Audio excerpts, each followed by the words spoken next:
De eso se aprovecha la máquina para emitir un supuesto con el cual puede trabajar. Ahora, eso significa de que cada elemento que hay en el cuerpo tiene que reflejar en cierta forma el sonido, ¿ya? Esa reflexión procede de una característica de cada tejido conocida como impedancia acústica. Y la impedancia acústica depende de la densidad del tejido y de la velocidad de la onda. Y la velocidad depende también de la frecuencia. Ya dijimos esto. Entonces diferentes tejidos tienen diferentes impedancias. Por ende, el cambio entre tejidos cambia la impedancia. Por ende, produce una reflexión más acusada, ¿no? El cambio entre tejidos se llama interfaz, ¿ya? Como en la tomografía, porque en la tomografía también encontramos interfaces. Como en la resonancia, porque lo mismo también. Cambios entre tejidos se llaman interfaz. Ahora, la impedancia del aire, y me permito decir, aunque no es aquí la del hueso, son diferentes a la de los tejidos en general, ¿no? Miren, impedancia del aire, impedancia del hueso, ¿ven? Y la impedancia del agua es muy parecida a las demás. Cuando la impedancia entre dos interfaces es muy diferente, se va a producir una reflexión total. Ya no pasa, ¿sí? Pero entre diferentes impedancias, por más que sea corta la diferencia, aparte de una reflexión, siempre va a producirse una cierta refracción. Eso significa que, aparte de regresar el sonido, regresa con un pequeño ángulo.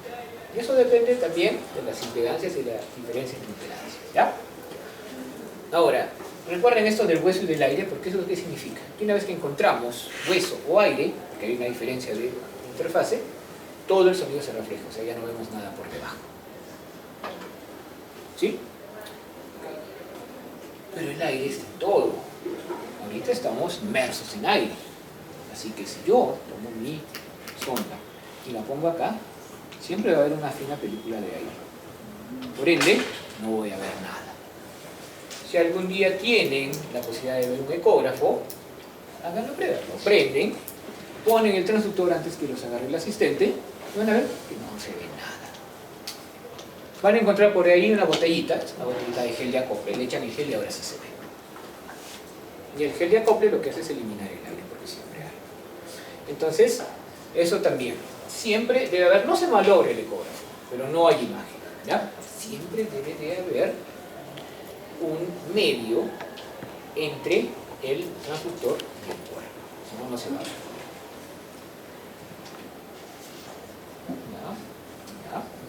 Eso. La mejor reflexión se produce cuando la interfaz es perpendicular, es decir, cuando el haz cae así. Y eso significa de que mi transductor debe estar orientado bien. Pero aparte de eso, de que la estructura que yo quiero ver esté orientada así, ¿ya?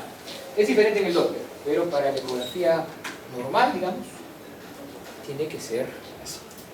¿Qué significa eso, por ejemplo, clínicamente? Si yo quiero ver el fémur del feto, lo tengo que poner así. No puedo mover al feto, tampoco se va a ver feo que yo agarre la barriga y esté haciendo esto, ¿no? Entonces lo que tengo que mover es el transductor. De modo que el movimiento del transductor llegue a tener el fémur perpendicular. Entonces todo lo que yo quiera medir, de preferencia, tengo que maniobrar el transductor para que quede perpendicular. Y el transductor bota el sonido, pero ¿quién lo recibe? El transductor también.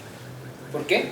Porque generalmente, o bueno, dentro del transductor hay un arreglo de varios cristales. En un momento eran cristales de cuarzo, ahora son diferentes, por ejemplo hay citronato de plomo u otros, que son cristales que tienen una propiedad piezoeléctrica. Eso significa que pueden recibir un estímulo eléctrico y producir una compresión, ¿no? Y una liberación, de modo que producen una energía mecánica, en este caso un ultrasonido. Y cuando reciben una energía mecánica, pueden transformarla en una corriente eléctrica. Entonces, de esa forma, el ultrasonido se convierte en electricidad que sí puede ser leída por el aparato. Bien, básicamente es eso, ¿no?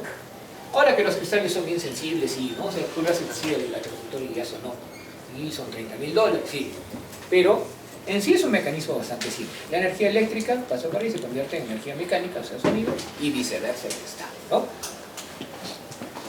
Ahora, en un momento, se utilizaba un solo emisor, un solo receptor, un solo cristal, digamos, y lo que teníamos era simplemente un histograma, podríamos decirle, de una sola zona. ¿Ya? Por ejemplo, acá estamos obteniendo un histograma de solo esta zona, y podemos ver que la cantidad de ecos es bastante aquí, ¿no? En toda esta zona. De ahí baja un poco porque hay grasa, de ahí vuelve a subir porque tenemos la pared de la vejiga, esto es la vejiga por si acaso, y en todo lo que hay orina ya tenemos una cantidad de ecos baja, ¿no? Y acá vuelve a subir porque volvemos a encontrar tejido. Entonces, yo lo veo que lo entiendo, ¿no? Yo acá no. Si no pusiera nada, parecería la bolsa. Pero ese es el modo A. ¿No me sirve clínicamente? No. Sin embargo, si lo que viera acá fuera solo velocidad, sí me serviría, porque me da un perfil de velocidad. Entonces el modo A actualmente se utiliza, pero se utiliza solo para Doppler. Doppler puro, o sea, no te da imagen. Es una especie de lapicito que uno puede poner, por ejemplo, acá y te da bien puesto, porque no te da refuerzo de imagen, tú debes saber dónde ponerlo, allá tú. Y te da, por ejemplo, la velocidad de la carótida. O te puede dar la velocidad, sí puede ser transcranial, ¿no?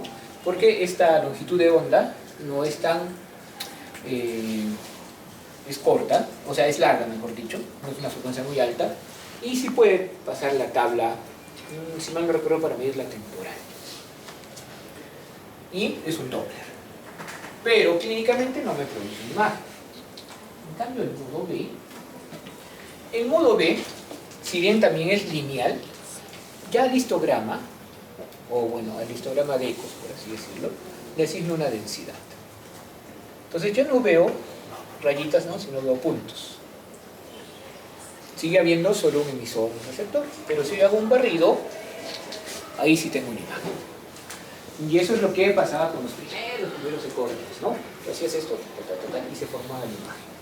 De hecho, de estas tecnologías de ecógrafos handheld que son solo de transductores y conectan al smartphone, en un momento hubo uno que hacía lo mismo, ¿no? Eso se llama modo B, porque es el modo brightness, de brillantez. Pero no se mueve, no se mueve. Y es más, lo tienes que hacer como barrido. Entonces en un momento dijeron, así como el tomógrafo le pusieron varios detectores, ¿por qué no ponemos varios cristales acá y hacemos un transductor que nos permita tomar varios a la vez? Y así salían estas imágenes, ¿no? Pero serían siendo imágenes estáticas. Ahora, la imagen, obviamente, del modo B, ¿no? De esa forma es mucho mejor. Pero, ¿qué pasa si nosotros caemos en cuenta de que este proceso, ¿no? del efecto piezoeléctrico demora mucho menos que un segundo? Entonces, en un segundo podemos tener varios de esos procesos. El emisor se vuelve receptor varias veces, 60 veces, 100 veces. Por ende, podemos formar varias imágenes por segundo y las podemos presentar. Y nos va a parecer que la imagen viene en tiempo real. Eso se llama modo B en tiempo real. Pero en un inicio, solo una zona se tomaba, ¿no? Y tenemos una especie de puntos de densidad, pero que van cambiando con el tiempo porque solo está tomando una zona. Esto se llama modo N. Entonces, de una sola zona puede darnos las variaciones, y esto es especialmente útil, por ejemplo, si yo quiero medir la frecuencia cardíaca. ¿Por qué? Porque, por ejemplo, si esto representa el aleteo de una válvula, puedo tomar pico con pico con pico y puedo tener la frecuencia cardíaca. Sin necesidad de Doppler, así se toma la frecuencia cardíaca en una ecografía de primer nivel de atención, ¿no? Pero si esto lo aplicamos al modo B para tener una señal, para tener una imagen, entonces tenemos algo mucho mejor. Tenemos un modo B en tiempo real, lo que les dije, ¿no? Vamos viendo, y en tiempo real vamos viendo lo que ocurre. ¿Qué creen que se está caminando ahí? Pero el cálculo es hiperecogénico. Barrito. Barro biliar. El barro biliar tiene este colorcito que es muy parecido a este, ¿no? Porque esto es el hígado. Y el barro biliar muchas veces se confunde con un tumor, porque el tumor se ve igual, o un pólipo. Entonces, si existe la posibilidad de que sea barro biliar, una de las cosas que hacemos es moverlo. A veces está bien fijo, entonces, señor, póngase acostado, señor, póngase acostado, y mientras no te ve, pase la supermada. Y se cae el barro. Si se cae el barro, entonces obviamente no hay un tumor, ¿no? Entonces, esta ecografía de en tiempo real sí nos sirve y nos puede ayudar para muchas cosas. Nos sirve también, por ejemplo, para evaluar la vitalidad fetal, ¿no? Para ver movimientos del feto. Nos sirve también para evaluar movimientos cardíacos, etc. Y otra cosa que nos ayuda, porque hemos visto los tres modos, es el modo de Doppler, que tiene que ver con el efecto Doppler. ¿Qué es el efecto Doppler? Es el efecto que observamos, o mejor dicho, escuchamos cuando un elemento en movimiento se acerca o se aleja al observador o al oyente. Cuando el elemento se acerca, sus ondas se comprimen, ¿no? ¿Por qué? Cada vez están más cerca una de otra y escuchamos una frecuencia más alta. En cambio, cuando se va alejando, sus ondas se van alejando y escuchamos una frecuencia más baja de lo que es en realidad, ¿ya? Pero, si yo sé la posición del observador, si yo sé la frecuencia de acercamiento y de alejamiento, yo puedo calcular la velocidad de la ambulancia. Y si la ambulancia es sangre, puedo calcular la velocidad de la sangre. Entonces, en eso se basa el efecto Doppler. En base a las variaciones de frecuencia, podemos calcular la velocidad. Ahora, podemos asignarle un valor en el espectro o podemos asignarle un colorcito, ¿ya? En este caso, cuando se hace Doppler color, ya hemos entendido, me imagino, la idea, ¿no? Cuando el objeto se acerca o se aleja, va a emitir una señal que aumenta o disminuye la frecuencia. Y ese aumento o disminución de la frecuencia, que obviamente sale del transductor, la puedo medir y puedo conocer la velocidad. Le puedo asignar un valor en el espectro o un color. Cuando le asigno un color, se llama Doppler color, ¿ya? La otra modalidad se llama Power Doppler. No le asigno color, sino solo intensidad. Ya tenemos los dos, ¿ya? Cuando el color es rojo, significa que el flujo está acercándose al transductor. No importa que sea arteria, no importa que sea vena. Entonces, ¿cómo sabemos, doctor? Pero para eso sabes anatomía, debes saber que estás bien. Pero si no te parece, entonces tienes que mirar esto, ¿ya?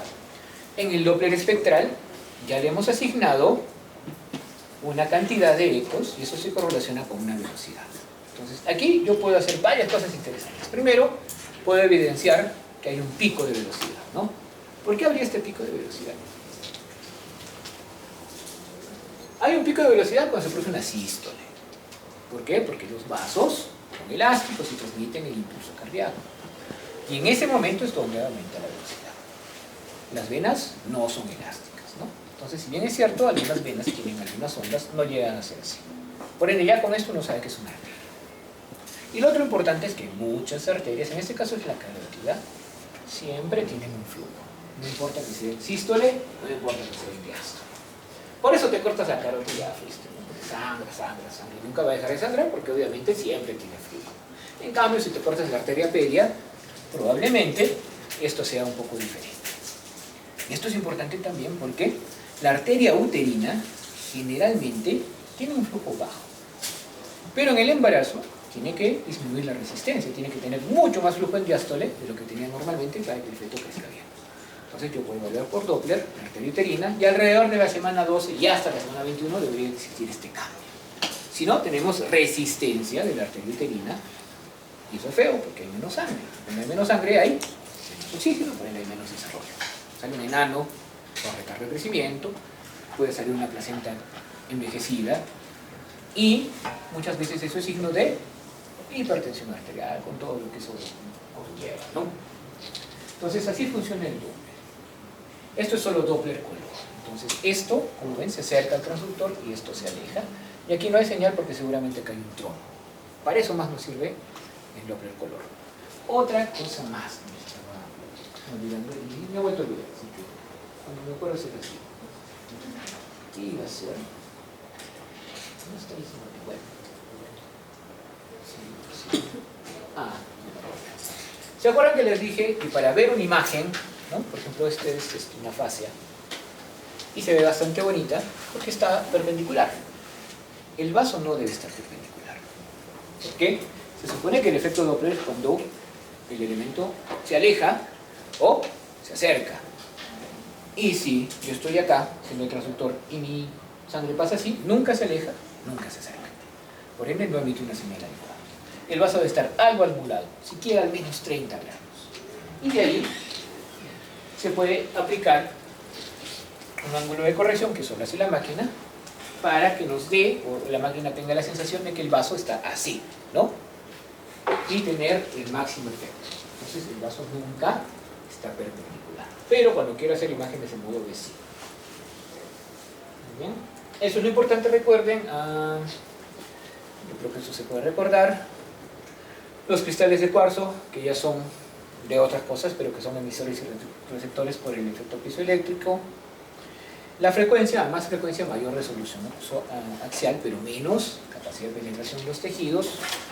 El modo A aún se usa, el predominante es el modo B en tiempo real, y el modo Doppler registra variaciones de frecuencia en un objeto que se mueve, en este caso, la sangre. La linfa se mueve también, pero ¿por qué no se puede ver?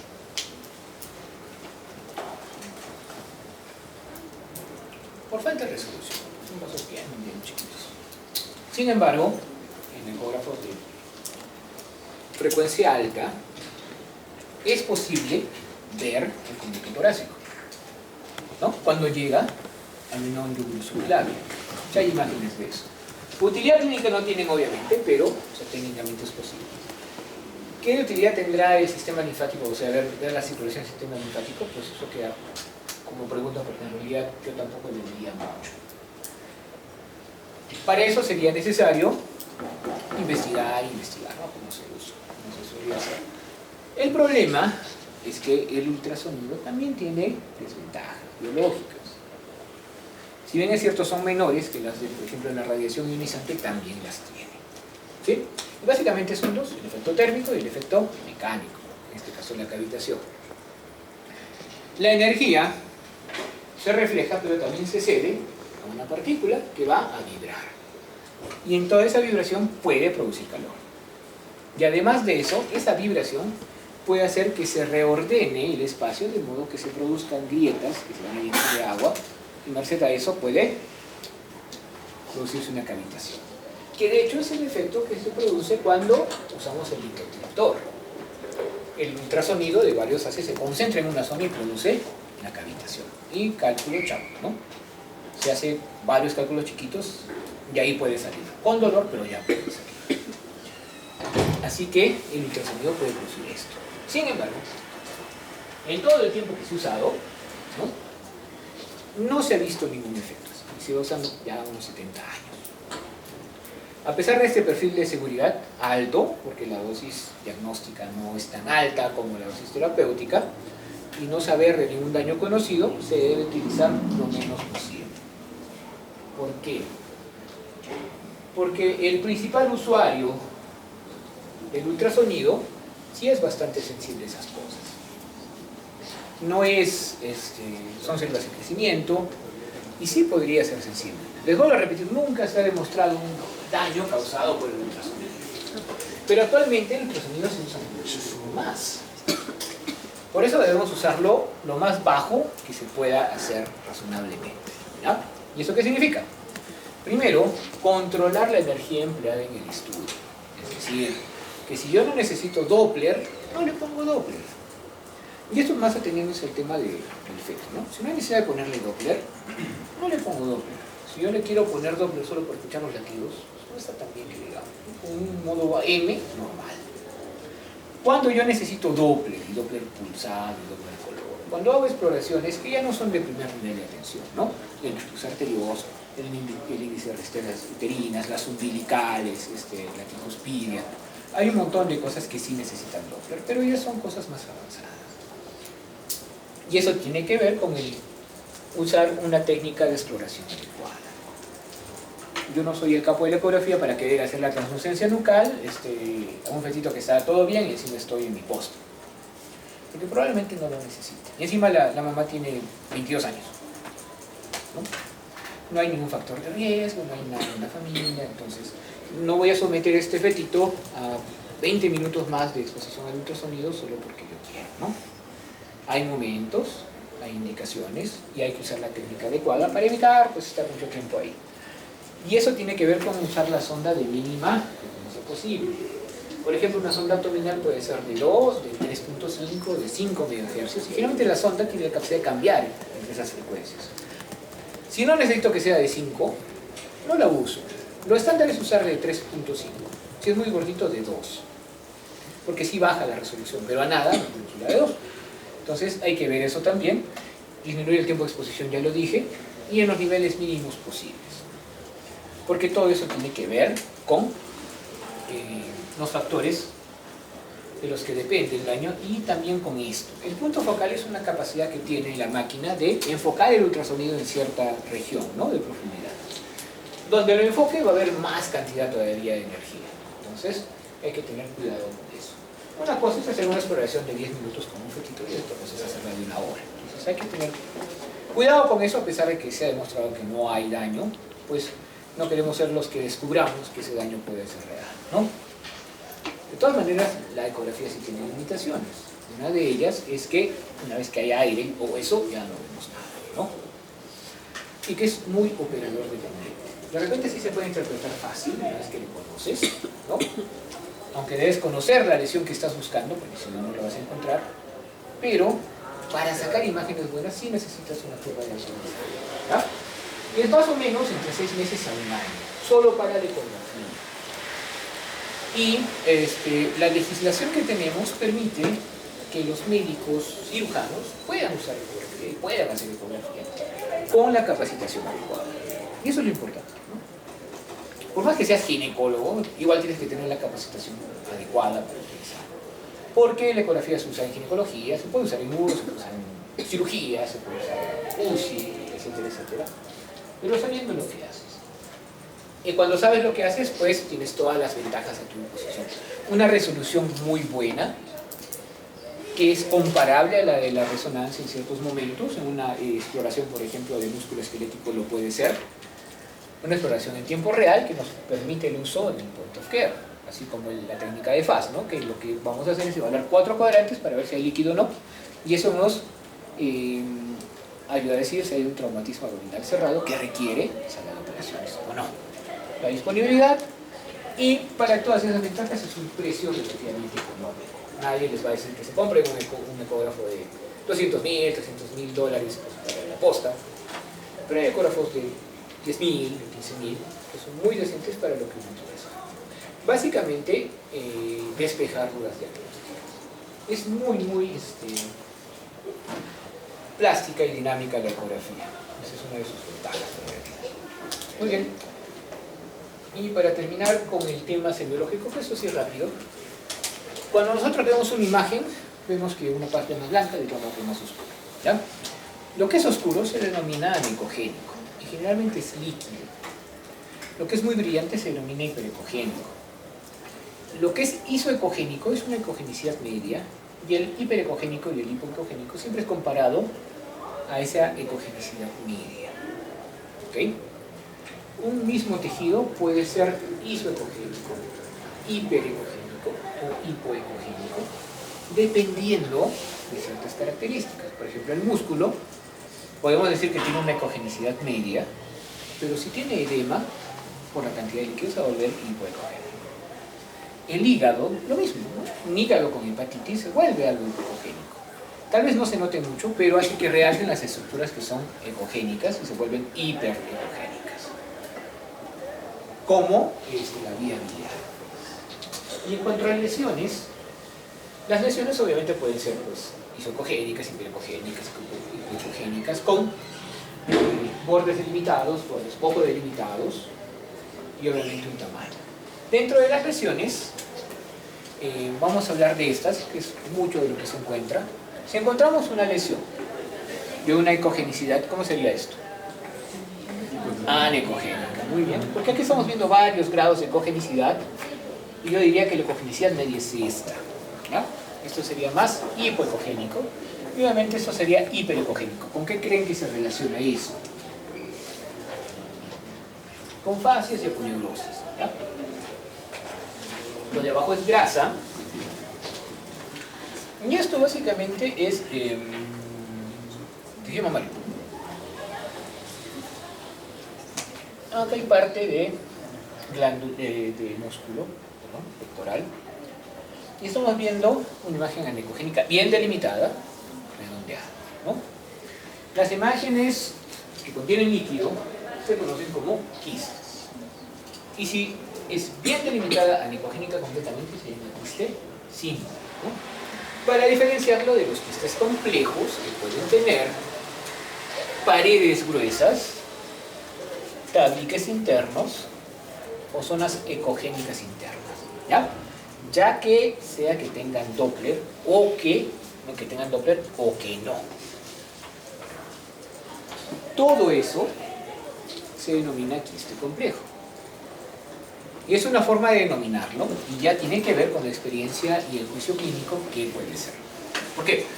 Porque estos quistes complejos, por ejemplo, si este es un quiste ovárico, puede ser un adenoma seroso, puede ser un CA de ovario, puede ser un cuerpo lúteo antiguo, puede ser un endometrioma, puede ser muchas cosas, es un embarazo de todo, pero se le conoce como quiste complejo. Y hay que ver más o menos con otros datos clínicos. Entonces, es un poquito inespecífico, sí, pero en el contexto clínico adquiere más relevancia.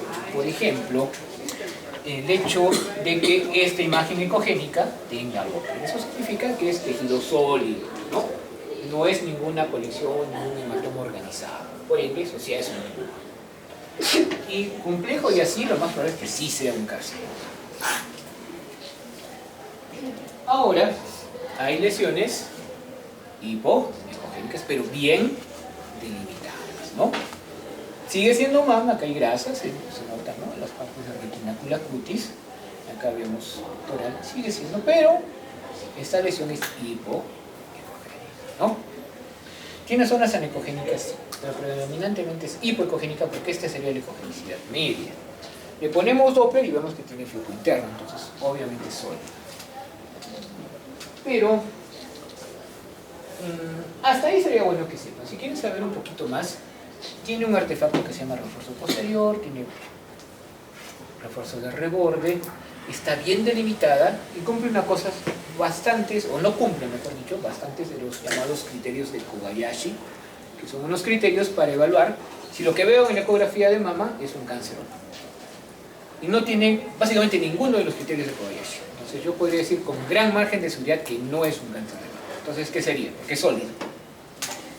Lo más frecuente de tumores benignos en la mama se denominan fibroadenomas, ¿no? Y ese sí cumple con todos los criterios para decir soy un fibroadenoma. En cambio acá, que es testículo, esto es lo ecogénico, normal, vemos una lesión lobulada, pues estos bordes son lobulados, algo hiperecogénica, ¿no? Y está delimitada. Entonces, esta es una lesión mal definida, que probablemente sea un cáncer de testículo, o de repente una tuberculosis. Entonces, hay lesiones delimitadas y mal delimitadas, y obviamente las que suelen ser neoplásicas son mal delimitadas, ¿no? Cuando una lesión es bien delimitada, hay unos criterios para saber qué es, y básicamente cada una de sus características, a decir, ¿no? Bordes, delimitación, contenido anecogénico, mixto, etcétera, etcétera, tiene que ver con una calidad. Y eso se ve mucho en tiroides. Y otra cosa importante para definir cómo es una lesión son los artefactos, que son errores en la presentación de imagen que vienen porque muchas veces el ecógrafo toma ciertos supuestos que no son ciertos. Primero, la velocidad a través del cuerpo es constante. Sin embargo, la velocidad en el agua es un poquito más alta. El sonido avanza en línea recta, lo cual no es cierto porque por refracción muchas veces se va a choquear. Los ecos siempre regresan al eje principal, cosa que también no es cierta porque por la refracción, que algunas cosas se pueden ir a otro lado del transductor y parecer una imagen que no es. Los ecos que tardan más tiempo en regresar al transductor son de zonas más profundas que muchas veces tampoco es. ¿Por qué? Ahorita lo vemos. Entonces hay artefactos de propagación y uno de ellos se llama reverberación. Esto que vemos acá es una esquirla de metal. cuando cae el rayo produce un eco, pero el metal obviamente vibra, ¿no? Y cada vez que vibre, en un tiempo, que obviamente es muy pequeño, pero alarguémoslo para entenderlo, cada vez que vibra va a producir otro eco. Vuelve a vibrar y produce otro eco, ¿no? Hasta que se extinga la vibración, ¿no? La cantidad de energía de los ecos ya extingue la vibración, pero ha producido bastantes ecos, los ha tomado la máquina y ha interpretado que esos ecos vienen de profundidades mayores cada vez. Por ende aparecen varias lineecitas. Ese artefacto se llama reverberación.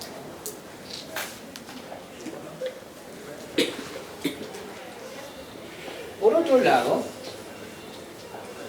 si yo tengo una superficie como el diafragma, que está acá, esto es hígado, y tengo esta lesión bien delimitada pero hiperecogénica, y probablemente pueda ser un hemangioma, es lo más probable, o un angiomioma. Los ecos regresan, pero acá, por esta superficie, la máquina va a interpretar que existen también más acá. ¿Por qué? Porque va a haber un tiempo de latencia. Entonces, acá, que es pulmón, que no debería haber nada, nos vuelve a aparecer la imagen. Porque el diafragma ha actuado como una especie de espejo. Entonces, estos son artefactos en espejo.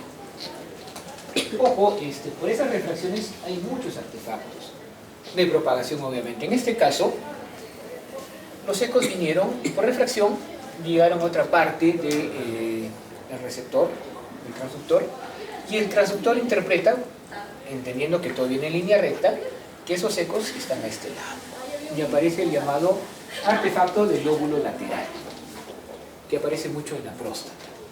Entonces, si aparece en mi próstata acá, y aparece un poquito más acá, y yo mido todo eso, voy a sacar una próstata que es mucho más grande de lo que en realidad es. Eso es más que todo una refracción, como todos esos artefactos en los cuales, como no hay un lóbulo de por medio, lo que pasa es que la imagen se duplica. ¿Ven? En este caso también, cierta parte de la imagen se duplica acá, por la refracción que produce, en este caso, otra estructura como el vaso, cuando el eco regresa. Artefactos de refracción también hay, lo importante es saber que existen y hacer un movimiento como para que se elimine. Y artefactos de atenuación, o sea, como viaje el aire. El refuerzo acústico es propio de los líquidos, y es porque en este momento el eco viaja más rápido. Y cuando llega acá y se devuelven los ecos, el ecógrafo lo interpreta como que está recibiendo más ecos. Por ende, refuerza la imagen en esa zona. A diferencia de la sombra acústica, porque en esto, que son cálculos, ¿no?, de la vesícula, ha llegado el eco, y el eco, por esta interfaz, ha reflejado todo. Por ende, de abajo no se mira nada. La sombra acústica es característica del hueso, pero ojo, esto no es hueso y también tiene sombra acústica. ¿Qué sería esto? Acá está la vesícula, ¿no? Está en gorro frigio, así como el gorrito de Linus, está así, dobladito, ¿ya? Todo esto es la vesícula. Y acá hay una cosa que también produce sombra. ¿Qué podría ser? El aire. También el aire puede producir sombra acústica. Estructuras circulares, por la forma, produce una reflexión especial y dan este artefacto, ¿no?, que se llama el refuerzo de Bohr. Acá adentro, esto es la vesícula, y acá adentro hay cristales de colesterol. Entonces, acá, esa colesterolosis hace que los cristales también vibren. Pero como son puntuales, son pequeños, no van a dar una reverberación como en lineecitas, ¿ya? Solo van a dar una especie de colita. Eso se denomina cola de comida. Y es característico de la colesterolosis en los cristales de colesterol, ¿ya? En cambio del ring down, acá tenemos un elemento puntual, pero es metal. Es un DUE, ¿ya? El DUE ustedes lo ven así, pero si es así va a ser un elemento puntual. Y produce una reverberación, como pueden ver, pero es una reverberación pequeña. Entonces, ese es un artefacto del ring down. Como ven, por ejemplo, para darle una utilidad clínica, este tipo de artefacto me sería muy útil si es que un paciente se ha olvidado de que se apuesta. Entonces, si yo veo el ring down en la T, le voy a decir, te has puesto una T de cobre. Y si no llego a ver el ring down, ¿qué le voy a decir? Te has puesto un Mirena, ¿no? ¿Qué? Un Mirena, pues. ¿Qué es Mirena? Un dispositivo que sin tener cobre, porque el cobre es el que ejerce el efecto anticonceptivo, contiene cantidades que va liberando de algún, por ejemplo, gestaje, ¿no? Que hace que ya no se pueda producir el embarazo, ¿no? Entonces el Mirena básicamente es un método hormonal, pero es una T, básicamente. Se coloca y te dura bastantes años, pero no es metal, entonces no va a producir el ritmo. Muy bien, de indicaciones creo que ya lo vamos a tener claro. Y para terminar rapidísimo, la medicina nuclear sí es cara y bueno, es un campo muy aparte. Hablemos solo de lo diagnóstico. Muchos elementos tienen diferentes formas. Ya Becquerel a la mala descubrió que la radiación tiene efectos biológicos. ¿Pero qué produce radiación? Muchos elementos tienen diferentes formas, ¿no? La que me interesa a mí es la de los isótopos. Los isótopos son elementos que tienen igual cantidad de protones, pero diferentes cantidades de neutrones. ¿Ok? Y como tienen la misma cantidad de protones, son el mismo elemento. El elemento más simple es el hidrógeno, ¿no? Un protón y un electrón. Entonces, esta es la primera fase, que no me acuerdo cómo se llama, pero este es el deuterio y este es el tritio. Los isótopos del hidrógeno. El tritio es inestable, como ustedes antes de los exámenes quieren. Y el tritio tiene que tender a la estabilidad, porque ya deben saber ustedes, todo el universo tiende a equiparar energías, ¿no? Hasta que en un momento todas las energías sean iguales, en ese momento técnicamente se supone que se colapsa todo y todo vuelve a explotar, ¿no? Entonces, este tritio va a cumplir lo que tiene que cumplir universalmente y va a tender a la estabilidad. Para eso, tiene que cambiar. Entonces, muchos de estos isótopos son radioactivos, son inestables y tienen la estabilidad. Y tienen que emitir algo para ser estables. A veces se convierten en otro elemento, el hidrógeno no, pero otros elementos sí. Así que van a emitir, protón se llamaba, ¿no? Los isótopos inestables tienen que decaer emitiendo radiación alfa, o sea, partículas pesadas, y obviamente cambian muchas veces de elemento, o beta, electrones o positrones, o gamma, que son rayos, radiación ionizante que sale del núcleo. Y así migra a estados estables. Por ejemplo, el radio va a migrar hasta níquel. ¿Qué más? Esas energías, obviamente, tienen características ionizantes, los dijimos, y se aprovechan para la medicina nuclear.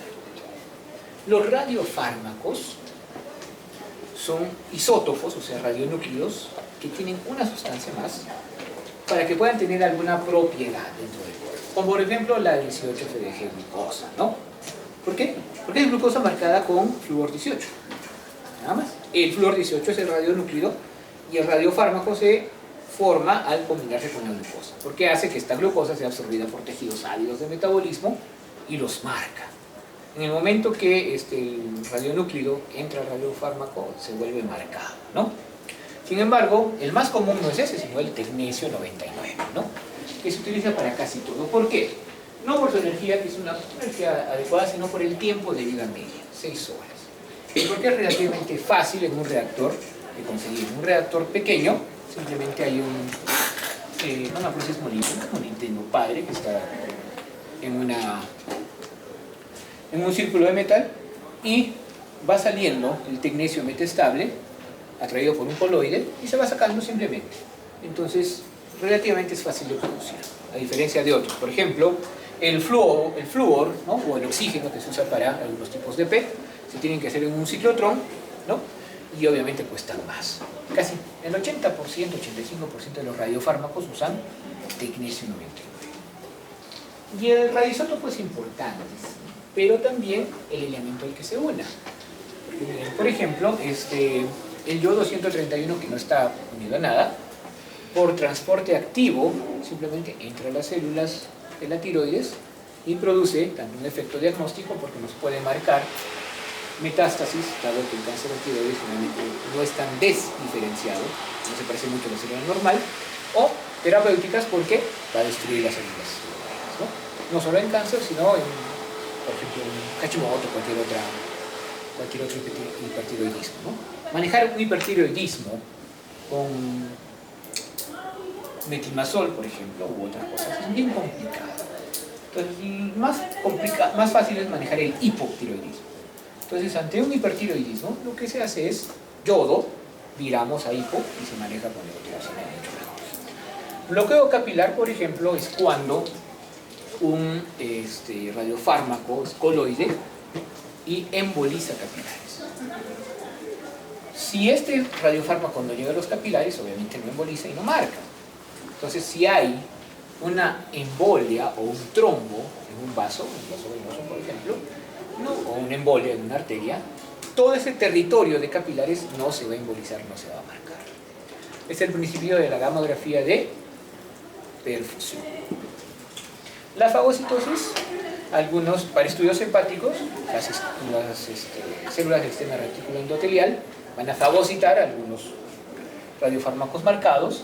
Lo mismo para el vaso, por ejemplo, cuando secuestra hematíes marcados, y es bueno para estudios esplénicos. Y hay otras formas, ¿no? Como difusión, absorción, la localización compartimental o el intercambio iónico. Y de acuerdo a esas características, diferentes radiofármacos pueden usarse. Ahora, una cosa es el radiofármaco y otra cosa es el método de verlo, ¿no? Entonces, hay tres aparatos principales, digamos. La cámara gamma permite detectar desintegraciones. Cada desintegración, para el efecto, se llama cuenta. Contamos cuántas desintegraciones. Pero como son miles, ya no lo podemos hacer nosotros. En un inicio se hacía con unas cámaras especiales. Lo hace un sistema electrónico. Y esas desintegraciones por minuto sí tienen unidades, se llaman los becquerels, ¿no? Entonces es bueno saber por qué cada radiofármaco tiene una actividad, eso se llama la actividad, ¿no? Y esa actividad tiene que ver con su tiempo de vida media, ¿no? Como el tengresio que tenía estas cosas. Esta cámara gamma permite ver las desintegraciones, pero en una sola dirección, ¿ya? Por ende, eso lo va a dar imágenes planas. Uno tiene que interpretar, porque obviamente en estas imágenes sí podemos ver, y de acuerdo al tiempo de administración, ojo, porque al tiempo de administración va a haber mayor o menor concentración de radiofármaco. Pero esta es la parte anterior y esta es la parte posterior, y sí difieren. Esto es normal, por si acaso, ¿ya? Y podemos ver, por ejemplo, cómo se va acumulando en la vejiga, como acá no se mira esto y acá sí, porque estamos más cerca de las articulaciones acroiliacas, ¿no? Articulaciones que generalmente se inflaman también pueden captar este radiofármaco. En este caso debe ser igual al tengresio. En el SPECT, más bien, puede haber una o a veces dos cámaras, esas cámaras rotan, ¿ya? De modo que obtenemos una matriz también, tipo la tomografía, pero de cuentas. Entonces, para que no haya cruzamiento, no es que tenemos un arreglo de varios detectores ni nada, ¿no? Se toma por líneas. Y se hace un algoritmo, el más común se llama la retroproyección, y con eso se puede reconstruir esta parte, ¿no? Yo lo muevo en el eje Z y puedo reconstruir una parte unos milímetros más abajo, y así sucesivamente, de modo que puedo hacer una especie de tomografía, pero de desintegraciones, ¿no? De la absorción de este radiofármaco. Y eso es muy útil para estudios, por ejemplo, del cerebro o cardíacos. Y ahí tenemos el PET. Entonces, es tomografía de emisión de positrones, ¿no? Entonces, para eso tenemos que tener otro tipo de radiofármacos, generalmente como el oxígeno, como el fluoro, y eso se hace en un ciclotrón, ¿ok? El